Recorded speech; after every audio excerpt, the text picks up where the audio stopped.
Hi everyone! Thanks for stopping by Recording Rissa. This is my channel.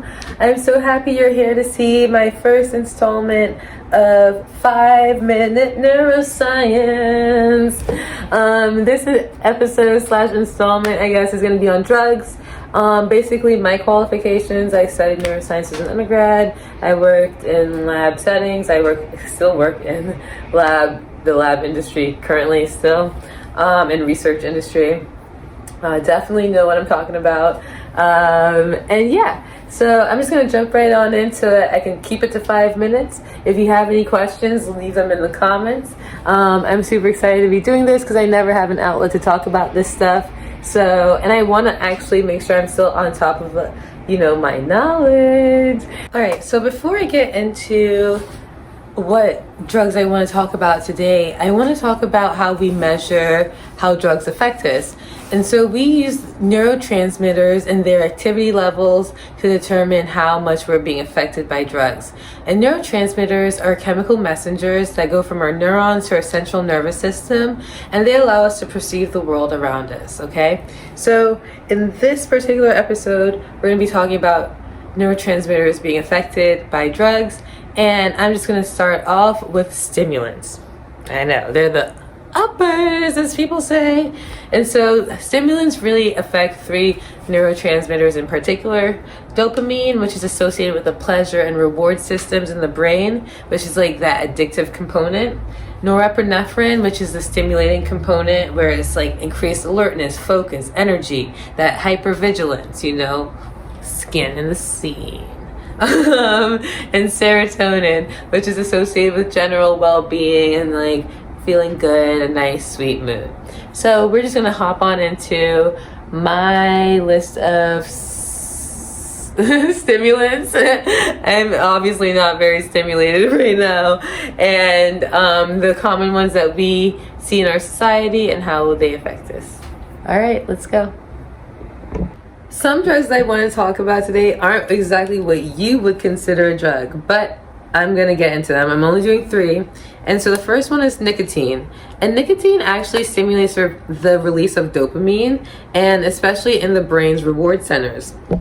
And it's also, of course, it's a knock 3-part one. It not only does dopamine, but norepinephrine and serotonin. So it's knocking all 3 of those reward and pleasure neurotransmitters. And it really activates. We have these nicotinic acetylcholine receptors, which play a role in our cognitive function. So that's why you kind of feel a little more alert when you smoke a cig or something, or get like a nicotine hit. Then let's go to caffeine, another drug. And I know we all, or most people, maybe not Mormons, but a lot of people consume caffeine. The neurotransmitter that caffeine primarily works on blocking is adenosine, actually. So this is not one we've talked about before. And adenosine is a neurotransmitter that promotes sleep and relaxation. So by blocking these receptors, caffeine has more neuronal firing and releasing more neurotransmitters like dopamine and norepinephrine, giving us a higher sense of alertness and energy. Crazy, right? That these are drugs. You didn't think they were. Okay, so the last stimulant I'm going to talk about is going to be cocaine. And we've heard of booger sugar before, or I don't know what people call it, but let's talk about what it does. So cocaine blocks the reuptake of both dopamine, norepinephrine, and it's a 3 for, of course, you guessed it, serotonin. So it increases all the levels of all those neurotransmitters in your brain. No wonder people get highly addicted to it. And, it gives you it's supposed to give you an increased sense of euphoria, alertness, but also with all those, elevated states, you get increased risks of heart attacks, just anxiety, paranoia, all the things that come with hypervigilance, So, I don't know, it doesn't sound like they recommend it. I don't. Not from personal experience, just I don't. So now let's get into depressants. Okay, so depressants are drugs that make you feel like real low, real calm, real sleepy, and they're the opposite of stimulants. So let's take a look. They do not, of course, affect the same neurotransmitters as stimulants. The one that is most affected by depressants is gamma aminobutyric acid, also known as GABA.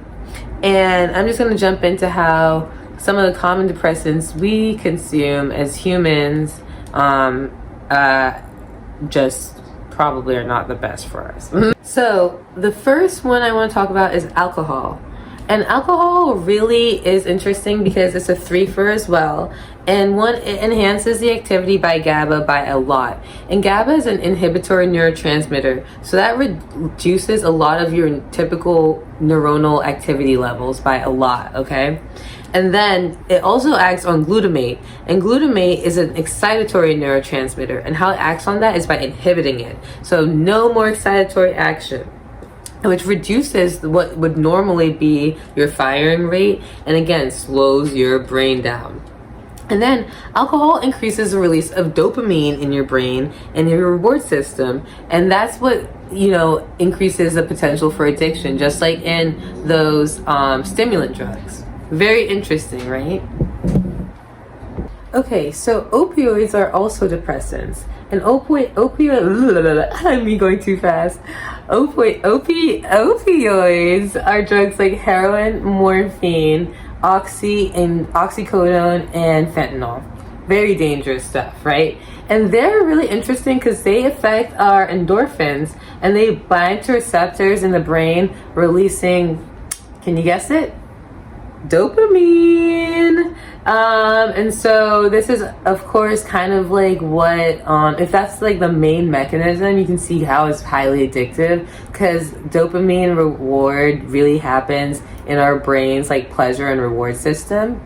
So if you're getting a lot of your dopamine hits from a natural dopamine reward systems, and like there's like a term like a neuronal network, so neurons that fire together wire together. So if you're used to getting your dopamine hit from going from a long run, your brain is always going to associate, or not always, but for a long time, and for as long as you do it, your brain's going to associate running with that dopamine hit, especially if you enjoy it. But if you're getting an artificial dopamine hit from drugs like oxy or fentanyl, that gives you even more dopamine than your brain naturally produces from even just the regular run. You can see how that could be highly addictive, right? And that stuff is just bad for your teeth, bad for your heart. You can die super easily. That's the biggest thing, is just like overdoses are super common with them. And the last classification of depressants I'm going to talk about are benzodiazepines, so like Valium, Xanax, and Ativan. And they work by enhancing the effect of GABA. And we have a specific GABA A receptor that they bind to on certain parts of the receptor sites, and it increases the GABA inhibitory effects. So you already know that it's an inhibitory hormone or a neurotransmitter to begin with. So this is what is giving the extreme calming effect on the central nervous system. Again, if you do too much, you can slow your central nervous system down to a halt, but also it typically leads to just like cognitive impairment, motor problems, because your cerebellum at the back, or is it in the back of your brain? Maybe. But your cerebellum controls your motor movement. That's also affected. And, again, not the best for trying to get up and do life, Alright, so that was my super quick neuroscience episode / series episode, I guess, on drugs. I tried to cover the top stimulants and the top depressants that we kind of see in our society a lot. And I'd like to know if there's any feedback that anyone can give me, because this is a series that I'd like to keep doing. If there's stuff that I should keep talking about. And I just want to say I did study neuroscience in undergrad, and I do work in like research facilities, and I have worked as a lab, in like lab positions before, and I currently do. So just let me know if you are interested in anything else. Please let me know. Please, please, please. Again, thank you. I appreciate every view and every like and every subscription. Thanks for watching Recording Rissa.